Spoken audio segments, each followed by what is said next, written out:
Hello दोस्तों, पिछली कक्षा में हम लोगों ने व्याकरण के बारे में जाना था। आज हम लोग जानेंगे वर्ण के बारे में। तो चलिए आइए जानते हैं कि वर्ण क्या है। वर्ण भाषा की सबसे छोटी लिखित ध्वनि को वर्ण कहते हैं।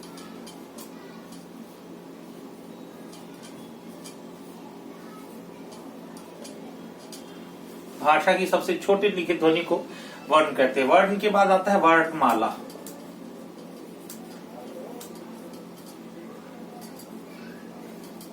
तो वर्णों के पूरे समूह को वर्णमाला कहते हैं।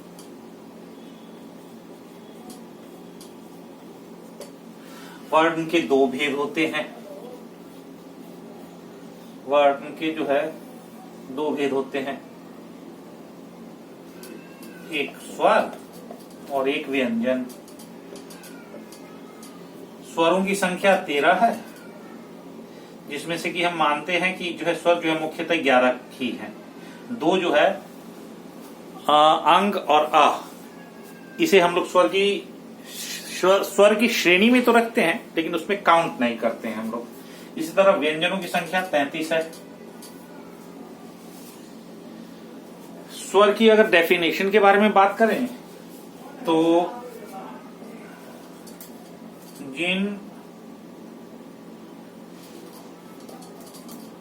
वर्णों के उच्चारण में मुंह से आती हुई हवा बिना रुकावट के बाहर निकल जाती है,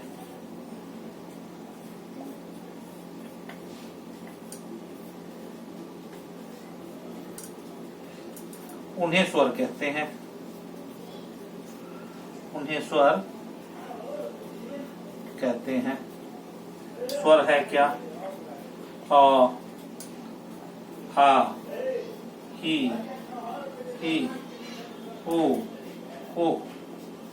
री, ए, आई,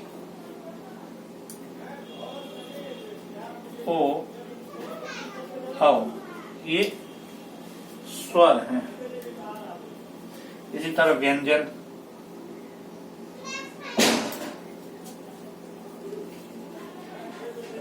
जिन वर्णों के उच्चारण में मुंह से आती हुई हवा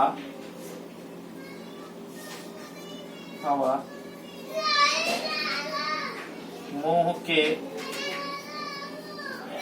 भिन्न भिन्न अंगों को स्पर्श करते हुए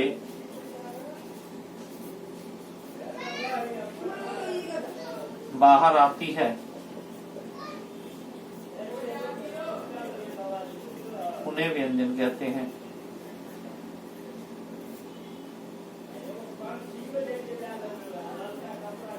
उन्हें व्यंजन कहते हैं।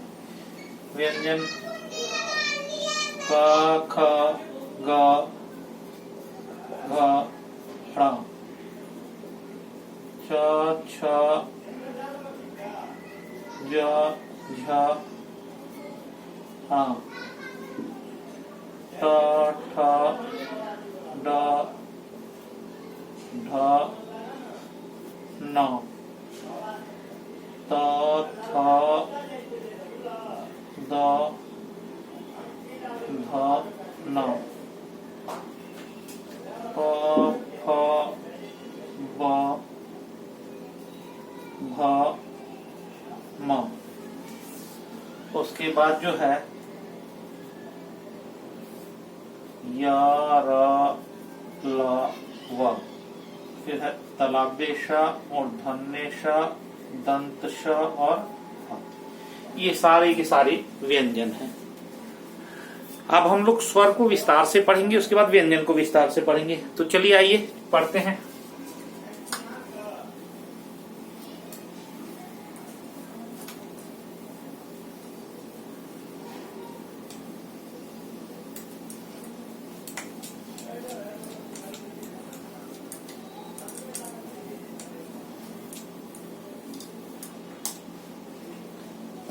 अब हम लोग पढ़ते हैं स्वर के बारे में। तो स्वर जो है वो मुख्यतः 3 तरह के होते हैं, जिसमें आ गया ह्रस्व स्वर, दीर्घ स्वर और प्रलुत स्वर।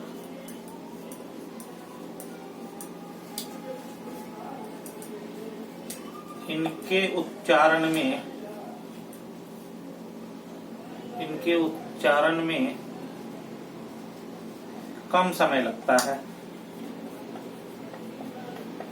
कम समय लगता है। अरे भाई स्वर हमारे पास 11 थे, तो उसी में तो ह्रस्व स्वर आएंगे ना। 11 में जो है वो ह्रस्व स्वरों की संख्या 4 है, अ, ई, उ और री। ये 4 ही ह्रस्व स्वर हैं। इनके उच्चारण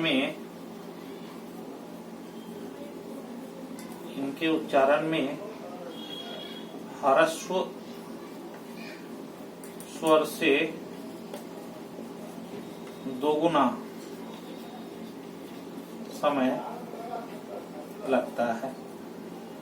इनकी संख्या देख लेते हैं। आ, ई, ओ, ए, ऐ, ओ और औ। ये इनकी संख्या है 7 और इनकी संख्या है 4। प्रलुत स्वर, प्रलुत स्वर में जो है ह्रस्व स्वर से 3 गुना समय लगता है। ह्रस्व स्वर से 3 गुना समय लगता है। आजकल हम लोग इस स्वर के बारे में ना के बराबर पढ़ते हैं। इसके अतिरिक्त स्वर के 2 और 3 और जो है प्रकार हो रहे हैं। प्रलुत के बाद जो है 2 प्रकार के और स्वर जो है हो सकते हैं, 3 प्रकार के जो है और जो है हम लोग बोल सकते हैं उनको, उनके बारे में जान लेते हैं। छोटा छोटा सा वो है, तो जानना जरूरी है इनके बारे में। एक है अनुनासिक स्वर। अनुनासिक स्वर इनके उच्चारण में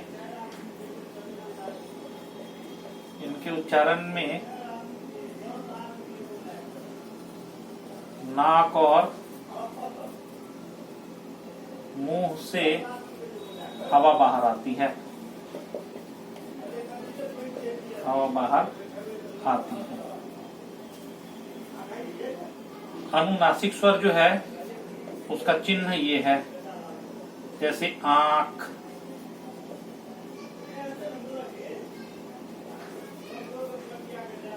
मुंह।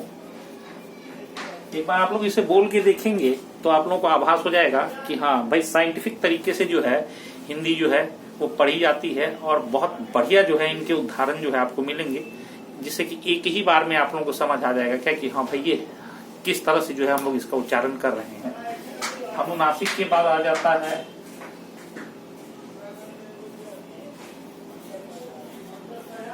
अनुस्वार। अनुस्वार ऊपर जो अंक की मात्रा होती है उसे अनुस्वार कहते हैं।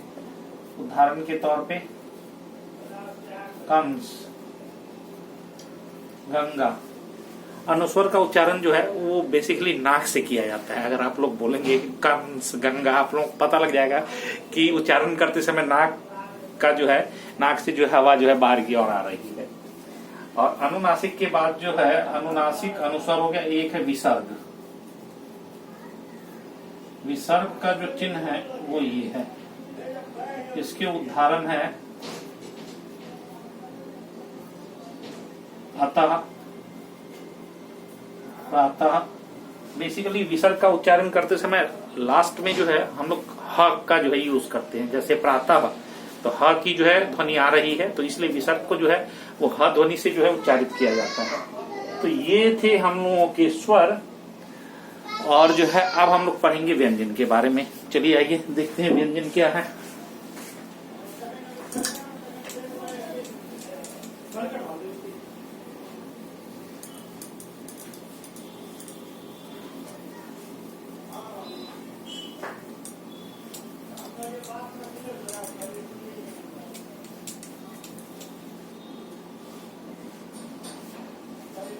व्यंजन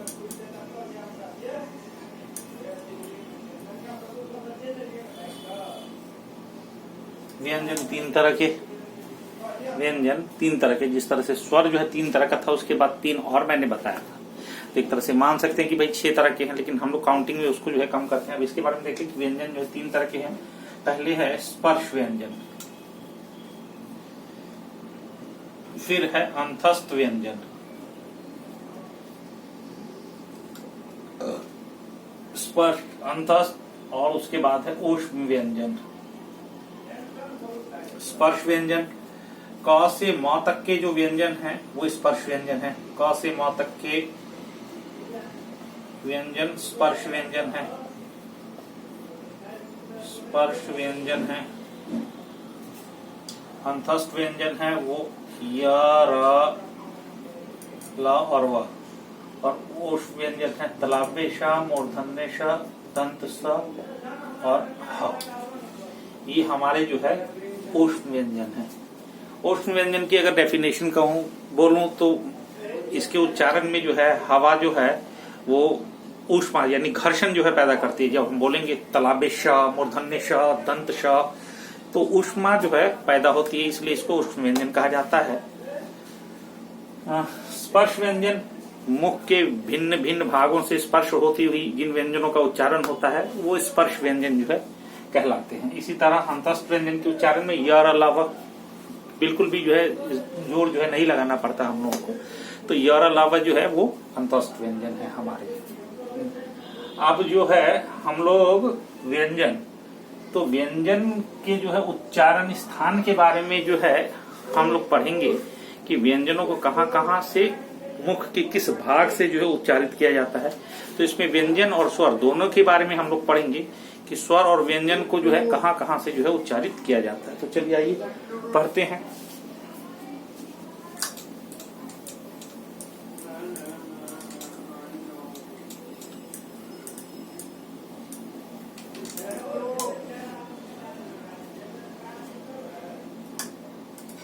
लिख देते हैं वर्णों के उच्चारण स्थान, उच्चारण स्थान, वर्णों के उच्चारण स्थान। अब हम लोग पढ़ते हैं वर्णों के उच्चारण स्थान। तो एक तरफ लिख देते हैं स्वर और एक तरफ लिख देते हैं व्यंजन। एक तरफ लिख देते हैं स्वर और एक तरफ लिख देते हैं व्यंजन, व्यंजन।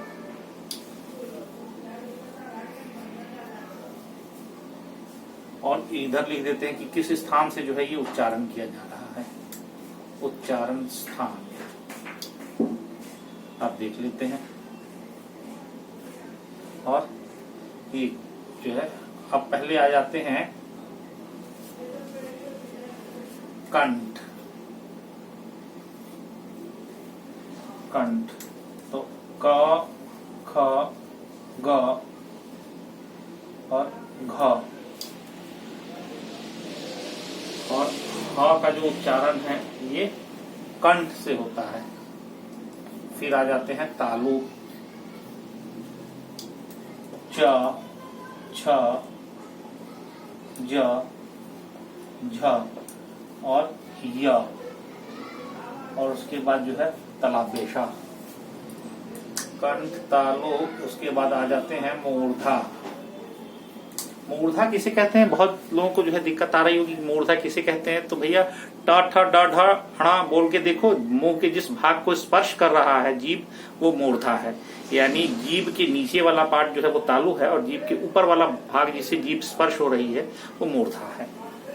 तो मूर्धा ट ठ ड ढ र और मूर्धन्य ष। दंत त थ द ध और दंत स।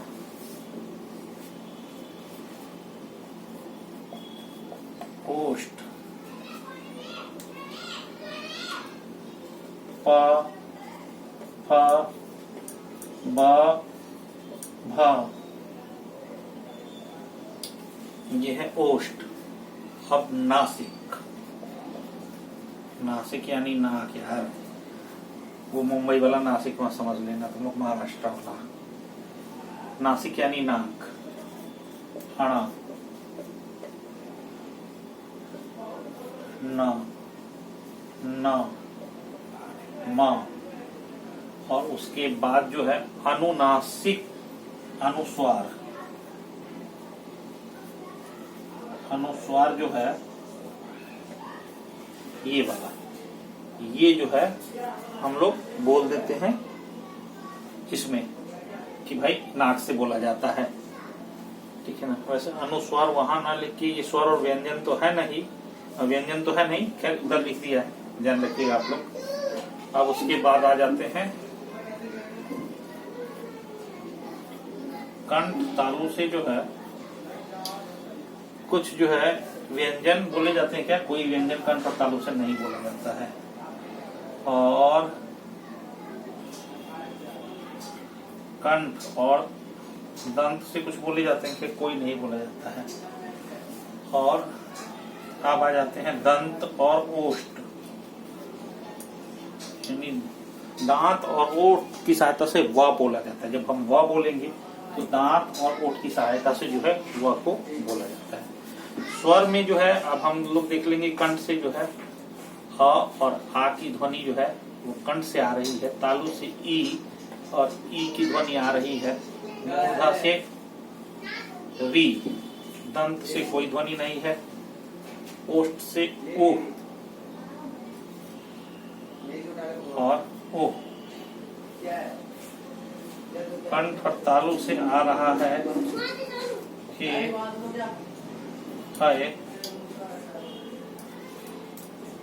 ओ और औ। ये जो है कंठ और तालु से आ रहा है। तो 5, 6, 11 ये हो गए हैं। तो नासिक से अनुस्वर भी बोले जाते हैं, तो अनुस्वर को वहां ना लिख के हम इसको यहाँ लिख देते हैं कि नासिक से जो है वो क्या बोला जाता है, अनुस्वार जो है, अनुस्वार जो है वो नासिक से बोला जाता है, नाक से बोला जाता है। तो इसको हम लोग यहाँ लिख देते हैं। तो ये है इनके उच्चारण स्थान। पेपरों में जो है पूछ लिया जाता है कि मूर्धा जो है का उच्चारण स्थान जो है, ट ठ ड का उच्चारण स्थान जो है क्या है, तो इसका उच्चारण स्थान मूर्धा है। तो बड़ा इम्पोर्टेंट जो है ये आप लोगों का एक पाठ है। तो इसको जो है आप लोग जो है थोड़ा देखेंगे और 2-3 बार लिख के प्रैक्टिस करेंगे, आराम से जो है आपके माइंड में जो है सेट हो जाएगा, उसके बाद भूलेंगे नहीं। तो चलिए आगे जो है और चलते हैं कि और जो है वर्णों के पाठ के बारे में जो है देख लेते हैं। थोड़ा सा और रह गया है, 1 से 2 मिनट।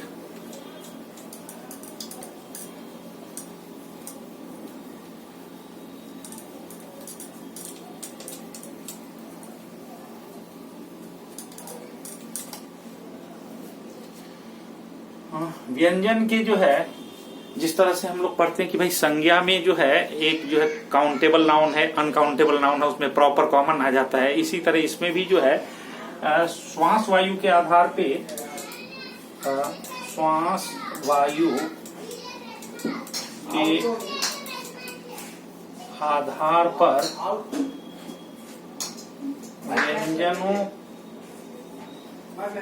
व्यंजन को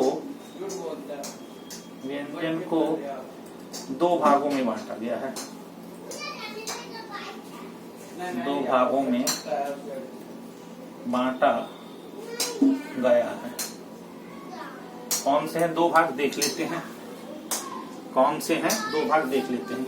एक है अल्प प्राण और एक है महाप्राण। अल्प प्राण और महाप्राण। प्रत्येक जो वर्ग होता है, जैसे क का जो उच्चारण होता है उसको हम कवर्ग कहेंगे, ट से उच्चारण जिसका हो रहा टवर्ग होगा, थ से उच्चारण हो गया तवर्ग हो गया। तो प्रत्येक जो वर्ग है उस वर्ग का पहला, फर्स्ट, थर्ड और फिफ्थ जो है लेटर जो है वो है अल्प प्राण।